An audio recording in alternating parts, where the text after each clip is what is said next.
And I published a report in late 2017 that said tokenization will replace equities and bonds over time. And 2017, wow. as soon as we start to see native US government bond issuance on-chain, our on-chain tokenized money market fund will be buying on-chain bonds, right? And we won't have that off-chain version that we refer to anymore. We will be fully on-chain. And that's going to be, I think, a massive step forward. When you look at like what happened with the Lehman Brothers crisis in 2008, and are we now rigging the system to again exclude them from financial opportunities?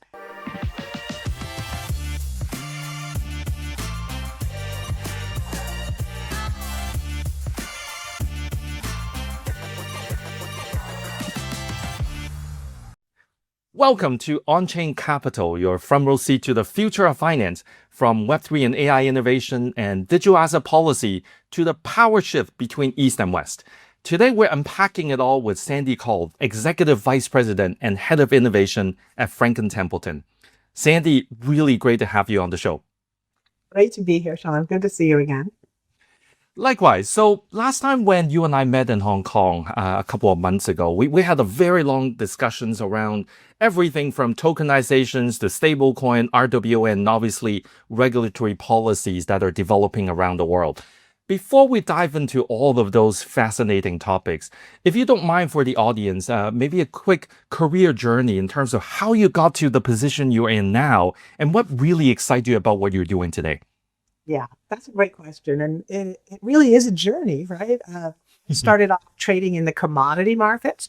So coffee, sugar, cocoa, cotton, and frozen concentrate orange juice. Everyday's necessities. Everyday necessities. But, you know, the key learnings that I came away with from the years of being an analyst and actually a portfolio manager in those commodities is a real understanding of how to really capture the opportunity in volatile markets, right? So I thought that was a great background for being able to really understand the value being created in crypto. And, you know, I had become fascinated after all those years in commodities with how emerging technologies were changing the entire industry. This was right around the dot-com boom era. I left where I was trading, which was at Goldman Sachs Asset Management, and I joined one of the dot-com consulting firms called Cyan.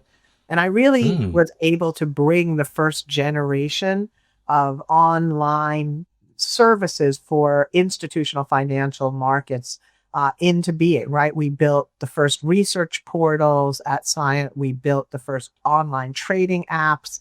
Right, we created a lot of what everybody thinks of as everyday technology that they use today. And I love that. I love that challenge of applying the new technology and thinking about the business model and how the business model of how we deliver financial services was going to change. And I continued to pursue that course. I became very deep in the hedge fund industry and how prime brokerage was evolving, and did a lot of work in prime brokerage between the early 2000s until the late 2000s. After the after the global financial crisis, I was asked to join Citibank as their head of consulting for prime brokerage. And this was a time where hedge funds were really expanding into long only, expanding into private markets. So I started writing about, in my thought leadership, the entire asset management industry. And I began offering that as a practice. I started doing these annual surveys, really talking about where was the industry headed. And I was looking at 1 to 3 years and was pretty accurate in a lot of the changes that were taking place at that time. The move to factor-based investing, the move from active to passive investing, and the growth of ETFs, right? And so my clients ask, can you look further out? Can you think about where disruption might come from? And that's when I started learning about blockchain. I started learning about Bitcoin. I started learning about Ethereum. And I published a report in late 2017 that said tokenization will replace equities and bonds over time. And 2017, wow. And it was one of those Rorschach tests for the industry. Like some people loved it and Mm. really started following up, and some people hated it. And I had people get up and walk out on meetings with me. But Jenny Johnson at Franklin Templeton loved it. And that's how Mm. she and I really began to engage. She really shared with me the journey that her digital asset teams under Roger Baston were on the journey, and I was able to be alongside them and watch what they were building. And I just became more and more excited about what they were doing at Franklin Templeton. And in 2022, I asked Jenny if I could come join, and have been having a great time ever since. That's such an amazing journey. And you know, you've gone through not only the type of financial services that were evolving, but you've also covered from a technology innovation perspective, you know, moving things from the internet online, doing things digitally, and then now having a ledger that's actually on the blockchain and transacting value across the board. So that's quite an amazing journey. Well, one of the things that I've learned from talking to yourself and also others at Franklin Templeton is how early the company has been on the digital asset journey. I remember the first time I heard about, you know, a financial services conglomerates running blockchain nodes internally so that you learn how blockchain actually works. To me, that was mind-boggling. Like I could not fathom how a company like Franklin Templeton is actually that forward thinking. And obviously, fast forward to where you are now, there's a reason why you know yourself and your company is such a you know a thought leader in the space. So maybe I'll ask it this way, right? If you think about assets, you came from the commodity side, right? And I know from looking at the policy development over the last few years, there's always been this debate. Is Are tokens commodities? Are they securities? Or in some cases, you know, in other jurisdictions like in Japan and Singapore, they used to call them payment tokens, right? Because they were kind of looking at it as a payment vehicle on the blockchain. Is that conversation still ongoing, or that's essentially now classified in their own right? Yeah. It's an ongoing dialogue, right? I think Mm. that the role that, the way, let me say it differently, the way that the financial ecosystem is going to operate in 5 years is going to look so different from the way that it Mm. operates today. And I think that, there's a lot of resistance still. Like, I think more and more people are Hmm. accepting we're going to use blockchain, we're going to use tokenization, we're going to use wallets, but they still somehow think that we're going to use these technologies and these innovations in the same way that we are operating today. And that is where I think the gap sits, Sean, because I think Mm. that what people are not getting is that these new technologies enable new things. And as new things start to occur, the model changes, right? And so it's very hard to just use new technology to replicate an old model, right? The old Mm. model eventually really starts to crumble under innovation. And it starts to move in a new direction that people have a hard time envisioning ahead of time, right? And even in Right. areas that we've built, right? We've had expectations. We're building something, a new service, a new capability. We expect uptake to look a certain way. And even we're sometimes surprised and we're like, wow, it's actually working, but it's not working exactly how we thought it was going to work. Hmm. It's actually working a little differently. So I think this is a journey that's going to unfold in unexpected ways for at least the next few years, right? I mean, Mm. 5 years, we might know enough as an industry to start to really say this is the shape of what the future ecosystem is going to look like. But I think we're still just starting that journey right now. So one of the things that you and I talked about last time, and we almost didn't have enough time to cover it off, so maybe we'll continue the conversation here.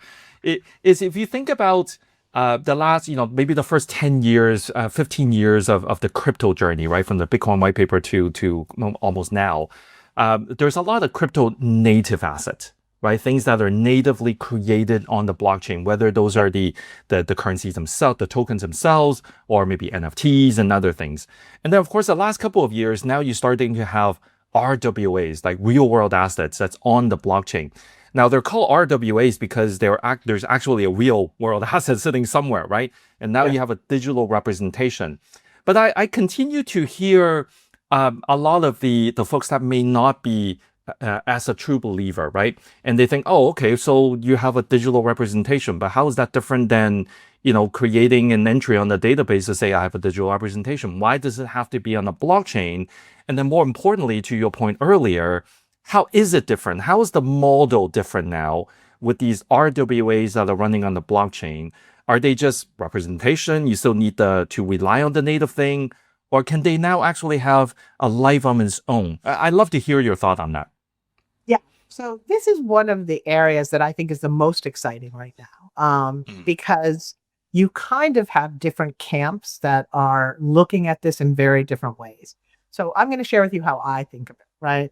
I think what is different about tokenization of RWAs is that for the first time, the wrapper that we are using to express the financial exposure is programmable, right? And so if you think about it, we've used stocks to represent ownership in a company, and a stock has been just a passive instrument. We've used mutual funds to represent groupings of stocks, and the mutual fund is just a bookkeeping structure.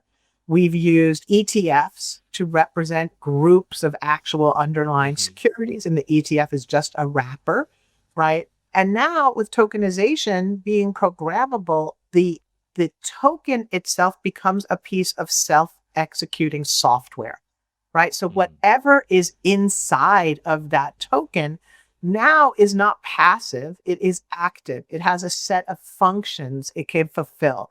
Be that paying out the dividend or allowing for the proxy vote on a stock, or be that, doing a share split, right? These are things that are going to happen now automatically because the token itself is going to be enabling it.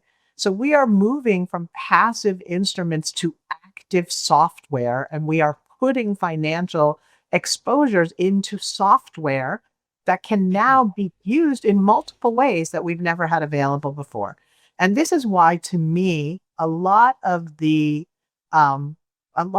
innovation that's taking place, where they are basing this innovation on a digital twin model, a model where the actual exposure to the underlying instrument continues to be off-chain in a database somewhere. Right. To me, this model doesn't have the future that being digitally native offers, because you can't use that functionality of the token itself to be programmable software if the asset continues to be locked in a database that requires an overnight batch process to update. That's right. Yes. So then are we talking about then digital products that are natively created? Meaning at the point of the bond issuance, for example, it was created on the blockchain rather than off-chain as they do today, and then you create a digital twin on top. I think that's what you're referring to. Yes, that's exactly correct. I think that the future is going to be natively issued on-chain financial instruments.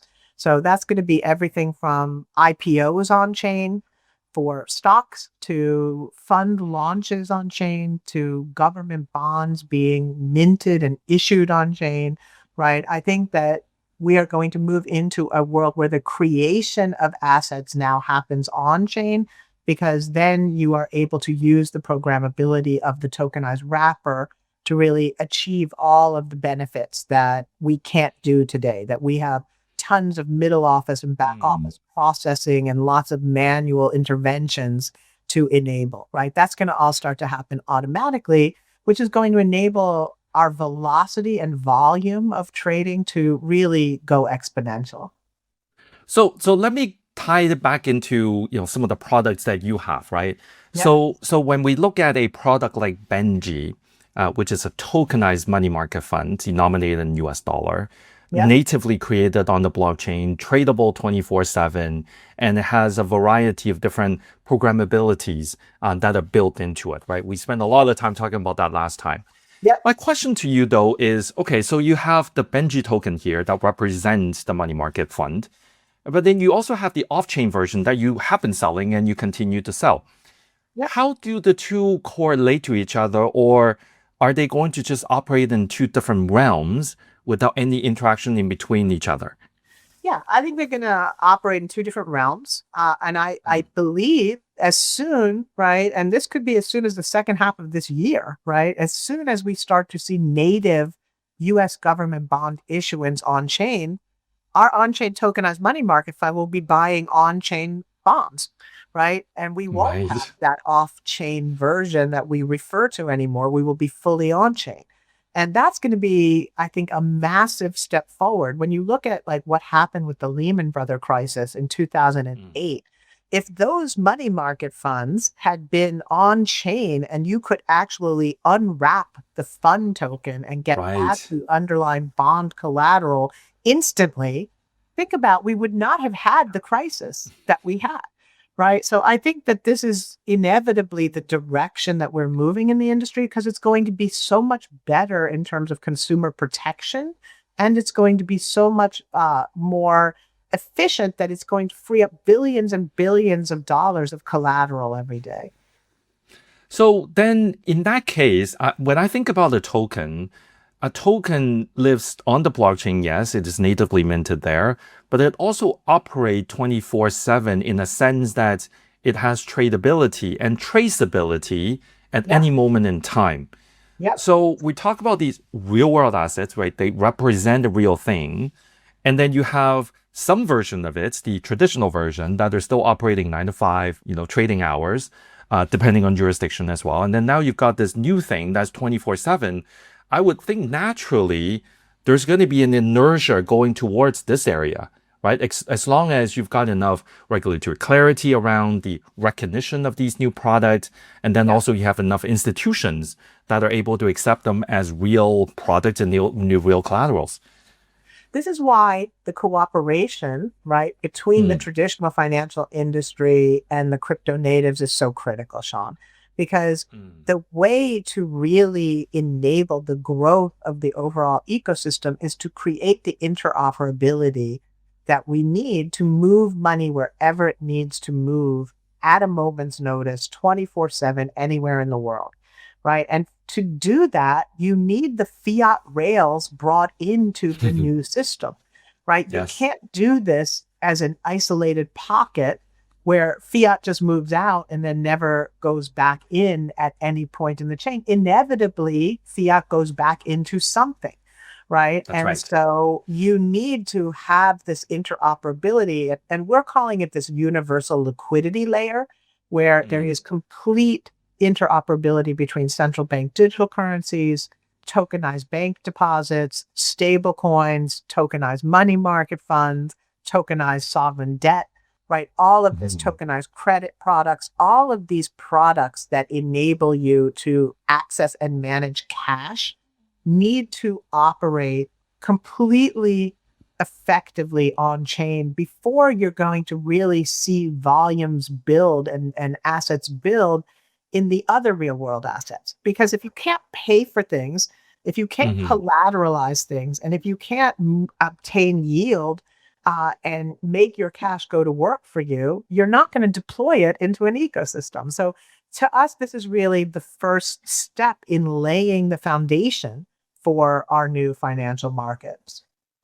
So how do you then look at the notion of a tokenized money market fund like a Benji that has native yield-bearing, dynamics and characteristics, and then of course the notion of yield-bearing stablecoins, which continue to be a sticking point Mhm. within the Yep. market structure bill. How do you see the two kind of, do they compete with each other? Are they one of the same thing, or are they actually serving very different purposes? I think they serve different purposes, to be quite Mm, frank with you, right? I think that when I think of a stable coin, I think of stable coins as a cash equivalent, right? yes. And I want my cash equivalent to be able to be moved anywhere in the world at a moment's notice, right? If I give you a dollar bill, there's no KYC, AML checks on that. There's no Right. ability for the government to file a record on that, right? Cash Mm, exchanges hands in a very different way than a regulated investment product, right? And so stable coins, I understand why they want to pay yield. And I think some of these proposals on should they pay yield on passive balances, should they Hmm. pay yield only on transactions? I don't think it's going to matter in the end as long as they understand that the role of the stablecoin is as cash and that these stablecoins are going to transit through wallets that have not gone through KYC AML processes, right? And people need Okay. to get comfortable with that. So that's a very key point, right? If you look at stablecoin regimes that have been finalized, whether it's the Genius Act in the US or in Hong Kong, Japan, Singapore, that have stablecoin regimes. And actually, by the way, I mean, since I saw you last time here, the first batch of Yes. stablecoin issuers have been announced in Hong Kong. But the interesting thing is almost all of them require some significant level of KYCing on every holder of those tokens, which operate very differently than cash to the degree that you just described it. That's right. There seems to be a bit of a divergence. Now, some would say we're in the beginning phases of interacting with this new form of digital currency and thereby requiring more protection measures and so on. I am certainly hoping this is just the beginning phases and it will look more and more like cash. Do you actually see it happening that way? Well, there's going to be a real tension that emerges, right? That these Mm, stablecoin providers are fighting so hard, or these exchanges are fighting so hard to be able to provide yield on stablecoins. But what they may find is if they win this battle, people may want to stop using the stablecoins, right? Like right. the use case itself is somewhat reliant on the transferability of the underlying instrument. And if you inhibit that transferability, well, then I need to ask myself, well, do I want to invest in this stable coin that's managed by some entity that I don't really know much about? Or do I want to invest in a tokenized money market fund that is highly Hmm. regulated, that is right now being offered to me with a similar yield, if not better, and with a similar transferability, but I have consumer protections associated with it that I don't necessarily have with the stablecoin, right? And I think Mm. that that is going to be, that it's a little bit of be careful what you wish for, right? Yes. Because, once something is in a tokenized form and it is transparently valued, and I can confirm the existence of the reserves, I can use a lot of things as forms of Mm. cash, right? I can use tokenized gold as forms That's of right. cash, right? So Yes. why do I need tokenized fiat if I can get the same functionality with other instruments? So I think this is a little bit of the crypto ecosystem not thinking through all of the Mm. implications of what they're asking for, because the whole use case for why I want stable coins over tokenized money market funds starts to fall apart a little bit if I'm going through Right. the exact same KYC AML processes, if I'm going through the exact same ability, necessity of having to disclose all of this information to be able to transact, right? I just think that, you are not necessarily moving this in the right direction. That's certainly the case. I mean, I've talked to quite a number of regulators in the region here, and they all have a very similar conundrum that they have to kind of resolve, right? Are they one of the same thing? Are they similar? Are they different? There's also, tokenized deposits that are essentially, tokenizing the bank's balance sheet. Yeah. Are they also the same, right? A bank naturally have the licensing and the regulatory coverage to offer yield. But is that exactly the same thing? Would the ecosystem effect also be the same? So there's still so many of these discussions. And when I go to one jurisdiction to another, I find the argument to be quite different. And I think the industry is still sorting itself out. But it's certainly fascinating to see. Well, and don't forget, one of the whole purposes of why crypto came into being is that there are so many unbanked individuals in Right. the world that have trouble proving KYC AML. And are we Hmm. now rigging the system to again exclude them from financial opportunities? And I think that regulators have to be very attuned to that argument, particularly regulators in areas outside the very developed countries where there is already this very highly established banking system. So again, I think that, we need to be thinking long term. What is the role of this instrument in the new financial marketplace that we're creating? And a stablecoin is really meant to operate like cash. And the more we make that difficult, the more I think we might inhibit the long-term viability of the instrument. So one of the meetings that I had recently was with a central bank from a very large country that have been in the process of rolling out their massive CBDC. And of course, I'm talking about China. And China's ECNY have been experimenting some yield-bearing characteristics. Not the same way as what we would consider as kind of interest-bearing from a stablecoin perspective, but certainly have been looking at what that would operate from a settlement kind of currency perspective, and I find that to be quite interesting to look at. So I want to go back to one point that you mentioned earlier. Those of us that are in Web3, when we hear the word interoperability, we're mostly thinking about cross-chain, right? An asset that's running on Solana needs to move over to Ethereum. Then how do you make sure they interoperate? Now, I think what you're mentioning when you talk about the word interoperability, it's much bigger than that, right? Yeah. This cross-asset class, cross-jurisdiction, obviously cross-protocol. It's much more involved in that regard. 100%. And it is very much, it's not interoperability with a little I, it's interoperability with a capital I. Because okay, all right. I need to be able to look at any asset I have as swappable for any other asset. This is how I am going to maximize my own balance sheet, whether I'm a government, a company, or an individual, right? The easier, the more friction we take out of exchanging assets and moving assets, the more utility that asset has for me in my portfolio, and the more use cases I can devise to really be able to optimize the way that I can obtain either yield or buying power or lending power from that asset, right? And so I think that this is really why we need to keep focused on the goal of how the system should operate, not the tactics of how the system should operate.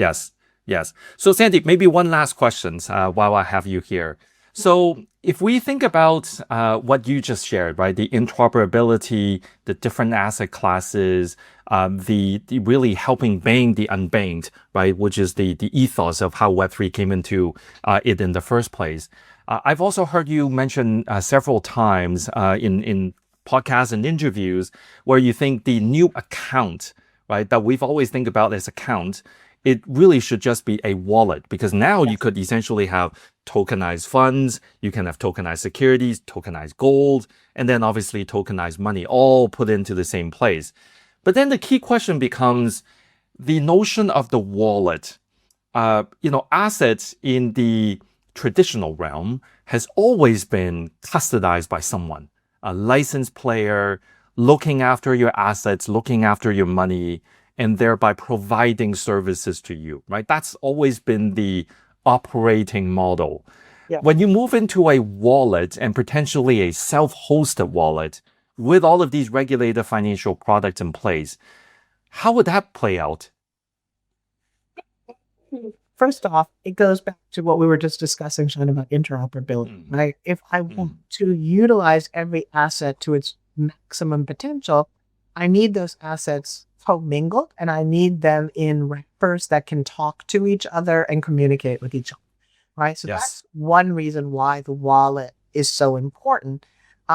Then when you think about how you utilize the wallet, right? The wallet is really all about who controls the key.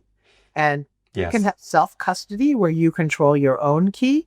You can have third-party custody where you entrust your key management to someone who guards its safekeeping. Or you can have sub-custody, like we do with our Benji products, where if you don't have a wallet, we take care of your key and your wallet for you on your behalf for assets that we've issued, right? We can support all those models of custody. Self-custody is coming with an obligation in the future that may become very commonplace. This idea that I am going to manage my key myself is going to become, I think, something people get very comfortable with as the security I'm able to ensure around that key and the way I use my identity around that key become more clear, right? We're so focused right now on regulation, thinking about rules for us to be able to bring real world assets on chain. The next wave of regulation that we're going to all have to really be engaging with is what happens to identity once we start moving more and more transactions on chain. If my identity is tied to my key, is tied to my wallet, and I only provide information on my identity when I'm actually signing a transaction, that is a system that is much more private. It's much more secure. And there's no reason we can't move in that direction with all of the ZK proofs and other information and technologies we have available today that can verify this information. So I think that, today people get freaked out by the concept of self-custody because there's all these horror stories about people losing their key and digging through trash heaps. And, I already explained to people that's really something more of the past. But until there's new regulation and people start to really understand how soul-bound tokens or how sovereign identity work, right? That's going to be, I think, a harder move for people. And so you probably will have intermediaries managing keys for a few more years as we really get through this next wave of innovation around how do we handle digital identity. But I think that's going to be the biggest unlock. But that's going to come after we figure out the rules for it will take time. Yeah, it will take time. Think about the ID.me system in the US and the smart, I am smart system here in Hong Kong. I mean, all of those needs to talk to each other.